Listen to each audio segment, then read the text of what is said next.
Welcome to the Abrams Boxing Show, powered by Last Out Media and brought to you by www.15rounds.com, the worldwide leader in boxing news. Also, Abrams Boxing PR Media and Broadcasting, the industry standard for boxing media relations and play-by-play broadcasting. Also, check out www.abramsboxing.com, Abrams Boxing on YouTube, as well as M. Abrams Boxing on Twitter and Marc Abrams Boxing on Instagram.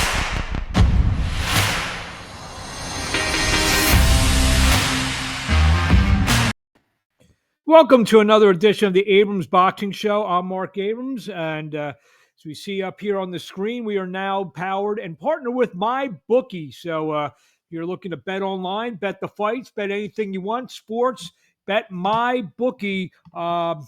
And I'm going to have some links in the next couple of weeks on how to get some good promotional deals when you mention the Abrams Boxing Show. So let's get right to it. By the way, later in the hour, I'll be joined by undefeated Callum Walsh, who will be making his Madison Square Garden debut on November the 9th. So we will get to Callum Walsh in a few minutes.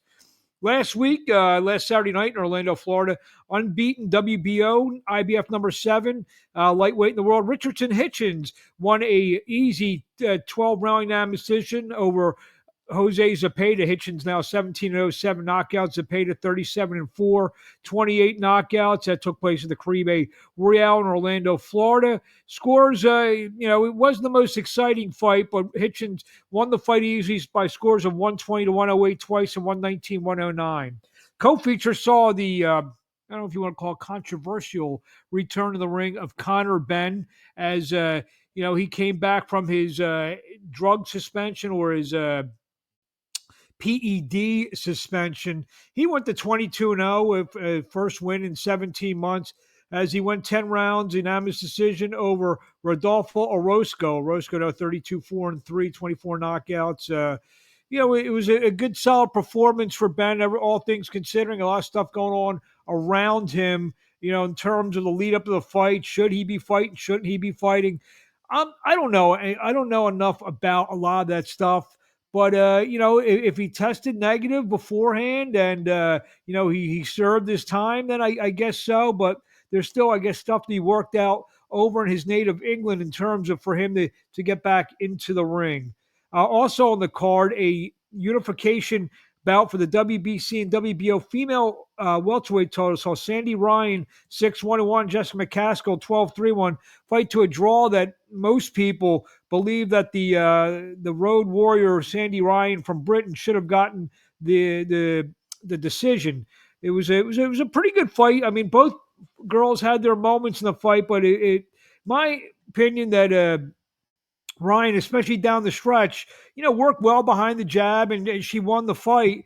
But, judges saw otherwise. Scores are 97-93 for McCaskill. I mean, I don't know if she won 7 rounds. 96-94 for Ryan and 95-95. They're already both angling for the rematch, Ryan especially.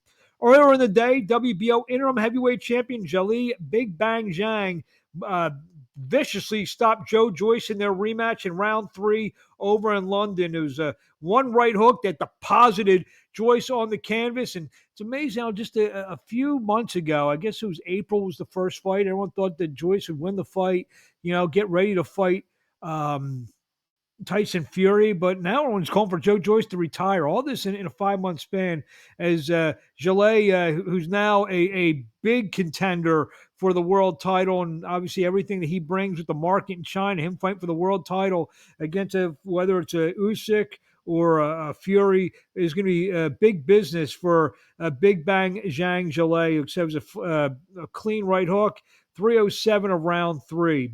Wednesday night, super lightweight Bertazan Jukambayev, 21-1, recovered from a first-round knockout. So he came back to defeat Hugo Rodin. Scores were 95-94, 96-93, 97-92. That fight took place at the White Sands Event Center in Plant City, Florida. Jukambayev fought the tough Rodin. So Rodin, he fought Joseph Adorno on Showbox. He fought him very tough, so you knew he could fight a little bit. So it was a pretty good fight on the Pro Box series in Plant City, Florida, just outside Tampa last Wednesday night. This week, obviously, we have a big one, a tremendous card Saturday night, probably the card of the year. Will feature undisputed super middleweight champion Canelo Alvarez putting it online over undisputed junior middleweight champion Jermell Charlo. That will be on pay-per-view, $84.99. Your pay-per-view dealers, ppv.com. That will take place at the T-Mobile Arena in Las Vegas. Canelo being the 4-1 favorite. Unfortunately, unlike a bunch of the shows, the most recent big fights in Las Vegas, I won't be out there. I'll be doing some business at the Atlantic City Boxing Hall of Fame over the weekend, for which I'll self-plug it, for which I'm a enshrinee from the couple years ago. Get to see everyone at the Atlantic City Hall of Fame, but let's go back to Vegas. I'm really looking forward to the fight. We're actually going to have a big watch party with about 30 ex-world champions, so that's going to be fun. And, on that same note, I'm going to have a ton of content over the next week, starting maybe Saturday, Sunday, next Monday, of fighters who I'll be talking with from the Atlantic City Boxing Hall of Fame. But get back to Canelo. Should be a great fight. I'm expecting a lot out of this fight. Charlo always brings it. He's got the one loss to Tony Harrison, which he avenged in emphatic style. And I think he's going to be very competitive in this fight. I don't care about the 14 pounds, coming up 14 pounds in weight. Charlo's a big guy. I mean, he his much like his brother, he struggles, or not struggles, but boils himself down to get down to his weight class at 154 pounds. He could have moved 160 pounds a long, long time ago. And it's going to be a good fight. I just feel the big fight experience going down the stretch. I see Canelo Alvarez winning a very close decision on Saturday night. That's just what I feel. I don't, but I think the fight's going to be action-packed at times, because I think Charlo is going to want to show the world that he's arrived, that he's here, he's a big star. Look at me, and he's going to want to go toe-to-toe with Alvarez at times. So take Canelo Alvarez, in my opinion, Saturday night, laying the 4-1 odds. It's incredible undercard that they're having on Saturday night. I guess the co-feature is going to be a very intriguing junior middleweight bout between Jesus Ramos, the undefeated fighter out of Arizona, taking on Erickson Lubin. That's going to be a real tough fight to call. I like begrudgingly. I like Jesus. Jesus Ramos. I say Jesus Lopez. Jesus Ramos. I like Jesus Ramos in the fight slightly. I don't know why I said Jesus Lopez. I got Lopez on my mind. So I like Jesus Ramos in the fight. Also, Elijah Garcia taking on Resendez, which is that's gonna be a war. These two guys that don't take a step backwards. I like Elijah Garcia in the fight, but I wouldn't be surprised if both guys hit the canvas at some point during this fight. And also a fight between the former welterweight champion of the world, Jordanis Ugas, taking on Mario Barrios, a former interim world champion at 140 pounds. That's going to be a good fight. I like Ugas, even though Ugas is coming back after about an 18-month layoff since the fight to Errol Spence, where he damaged his eye. If he's healthy, if he's on point, I think he wins the fight. He's got the size. He's got the experience. I think he wins the fight. So just an awesome fight card. And we'll actually get to the three fights beforehand that are going to be on Showtime's YouTube channel in a minute. DAZN earlier in the afternoon with the IBF Cruiserweight Championship with Jai Apatia taking on Jordan Thompson from the Oval Arena in London. Apatia is about a 5-1 favorite in that fight. Fight TV also has got some action. Caroline Dubois taking on Miguel Rodriguez, Magali Rodriguez. That will take place from York Hall in London. Saturday afternoon. I don't know if a stream has been announced yet, but a good heavyweight bout between former cruiserweight world champion Murat Gassiev and Otto Wallin taking place from Antalya, Turkey. So that's an interesting fight. I've not seen any streaming outlets being announced yet, but we shall see. Check your local listings, as they like to say. Also, Friday night in Philadelphia, Tevin Farmer will be back in action, taking on Oscar Barajas as part of R&B Promotions card at the 2300 Arena in Philadelphia. And also, it's the last fight card that the great Greg Serb will be overseeing. He was being the executive director in the state of Pennsylvania for 30 plus years, does a tremendous job regulating fights, regulating cards, making sure everything goes smooth. So that's going to be a big loss. But my man Ed Kunkel taking over. He's going to do a great job taking over for Greg Serb. As we mentioned, there will be 3 lead-in bouts to the pay-per-view card beginning at 5:30 on the Showtime social media pages.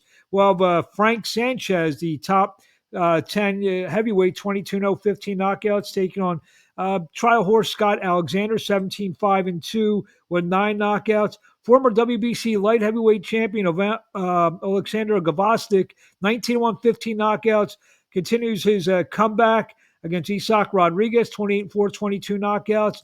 And an 8-round fight, former world title challenger Terrell Gaucher, 23-3-1, takes on Keandre Leatherwood, 23-8-1. That'd be an 8-round middleweight bout. Some news items: WBA, WBO undisputed lightweight champion Devin Haney, 30-0, 15 knockouts, will take on Regis Prograis, 29-1, 24 knockouts for the IBF 140-pound world championship. That will take place live on DAZN pay-per-view. I know a lot of people aren't exactly thrilled with that, but that's another story for another day on another show, not mine. That will take place at the Chase Center, the house that Steph built in San Francisco, California. Middleweight Marc DeLuca has signed a promotional deal with Don King. DeLuca, who's going to be fighting Ian Green on the Don King card on November 4th. You may see someone very familiar behind the microphone for that card in Miami. Fast-tracking super welterweight Callum Walsh will make his New York City debut at the Theater Madison Square Garden on Thursday, November 9th, when he takes on Ismael Villarreal, 13-1 knockouts. Walsh, 8-7 knockouts. He'll be making the second defense of his WBC US Silver Championship, and fight will be on UFC Fight Pass. And I had a chance to catch up with Callum Walsh at a press conference in New York, and this is how it went. The undefeated Callum Walsh on November 9th makes his New York City debut, takes on Ismael Villarreal at the Theater Madison Square Garden. We're a little bit more than a month out. How you feeling? Yeah, I feel very good. I feel ready. Since my last fight, I haven't stopped training. So if this fight was tomorrow, I'm ready. And in 5-6 weeks, I'll be more than ready. And I'm ready to make a big statement out here in New York. Not mistaken. We know the fight's going to be on UFC Fight Pass. It's a big week for UFC in New York. I believe they have a big show a couple nights later, and you're here to kick off the festivities. Yeah, absolutely. I feel like I'm warming up New York for the UFC, and I'm actually looking forward to that UFC show. I'm going to be there. I'm going to be there to support. I know a few people that are fighting on that show, and I can't wait. I'm nearly more excited for that fight now than I am for mine. You're not going to call it John Jones though if both you and him win though. He's a bit big for me now, so I'm all right. To talk about this New York, the great Irish community. A lot of great Irish fighters. I just saw John Duddy, who used to bring such a big crowd to his fights. Is that kind of like maybe a little bit of a blueprint, maybe to kind of not pray, that's the wrong word, but kind of absorb some of the great Irish boxing fans here in the greater New York area? Yeah, definitely. That's a big part of me coming to New York. I'm a young Irish fighter, and there's a lot of Irish support out here. A lot of Irish people. And I feel like this is just the beginning. I'm very grateful that I can fight at MSG at such a young age. And the fact that I am so young, I feel like this is the beginning of a great career for me out here in New York. Your promoter, Tom Loeffler, does have a big stable, but when he works with someone, he usually takes a very one-on-one approach. The blueprint was set with Gennady Golovkin. Is that something you guys have talked about, kind of like maybe a blueprint kind of like that, maybe establish yourself on both coasts? I know you've been fighting a lot out on the West Coast. Now you're going to try your hand at the East Coast. Yeah, Tom knows what he's doing. Tom has been around for a while. Tom knows what he's doing, so I trust him. And I feel like we are going to fight out here a lot. That's what I want to do. I want to fight out here in New York a lot. I want to fight on this side and fight back on the other side, and eventually get back to Ireland for a fight. I know you're not looking past Villarreal. What's he bring to the table? Yeah, Every fighter brings the same thing. It's anything is possible. You're in a fight. It's two men fighting. So I never underestimate any opponent, and I'm looking forward to a good fight. Feel any pressure? You got Dana White in your corner. Dana White, he's kind of like circled you as, his boxer to look out for. What are those conversations like? Yeah, I don't feel any pressure. I feel like this is what I'm destined to do. This is why I'm here. Dana White doesn't just take a liking to anybody. You have to prove yourself, and I feel like I have. I'm taking good fights. I'm bringing that UFC mindset. I'm fighting anybody, anywhere, and I am Dana's boxer. That's the. What do you want to say to the fans in closing before we see you November 9th at Theater Madison Square Garden live on UFC Fight Pass?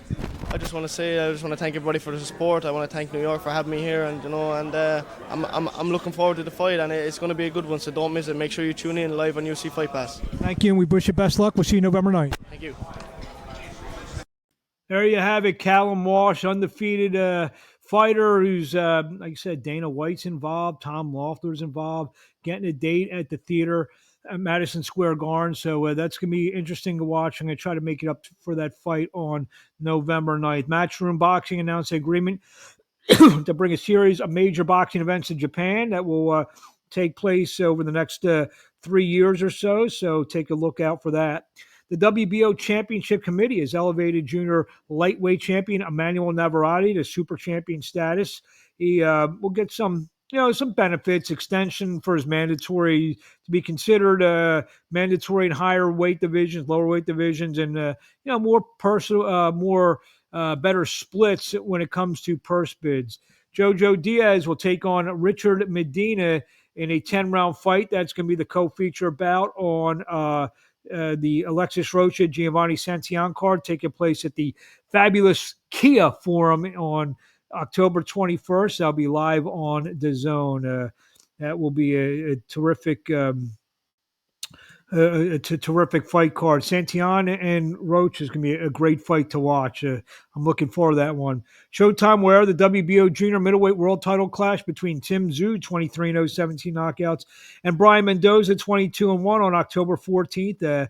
That's October 15th in Australia. That will be Tim Tszyu's. He keeps getting the build-up on Showtime, and always been an exciting fights. Mendoza coming off the big knockout win over the giant Sebastian Fondora. We look forward to Fondora's return hopefully soon. Well, that about wraps up our show. I want to thank Callum Walsh. And again, this weekend, the big pay-per-view, Canelo Alvarez against Jermell Charlo.